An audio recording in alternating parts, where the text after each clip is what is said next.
Magandang hapon mga ka-happy hour. At narito ang mga balita para sa MBC TV Network News Update, 5 PM edition.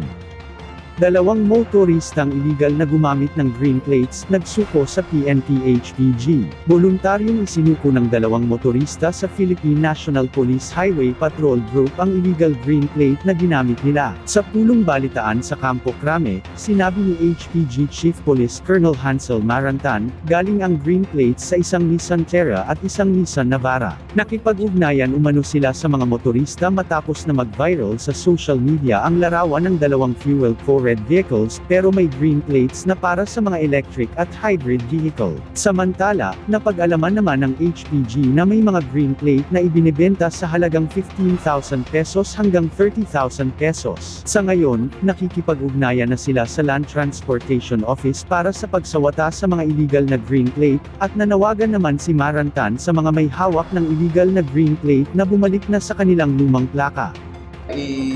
I will give you caution about the sporting of green plates na hindi naman po kayo hybrid o electric powered motor vehicles. Ang green plate po ay para sa HEV lamang. Itong naipakita dito ay hindi siya HEV. So mangyaring bumalik na kayo sa mga plaka nyong totoo to avoid inconvenience on the highways and on the streets. At sa ating Metro Manila ngayon, bahagi ng Marikina LGU, hinimok ang mga magulang ng mga estudyanteng may flu at flu-like illness na magtungo sa health centers para sa libreng gamot. Bukod dito, mayroong alok na libreng gamot at pamahalaang lungsod ng Marikina para sa mga estudyanteng may sakit.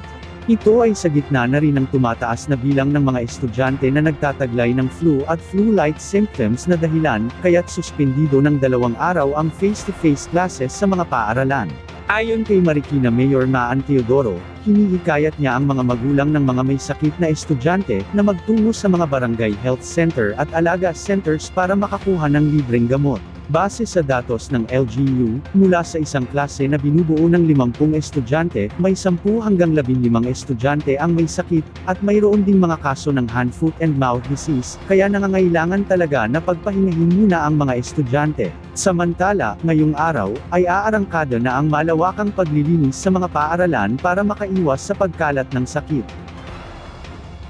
Malalaman natin ang mga latest update mamayang alas 5:30 ng hapon, sa programang Metro Manila Ngayon, Afternoon Edition. Bago tayo magtapos, narito na ang Christmas countdown, ngayong araw ng Lunes. 73 days na lang, Pasko na.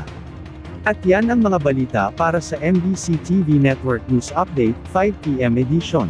Samahan ninyo kami bukas, mula alas 9 ng umaga, hanggang alas 5 ng hapon.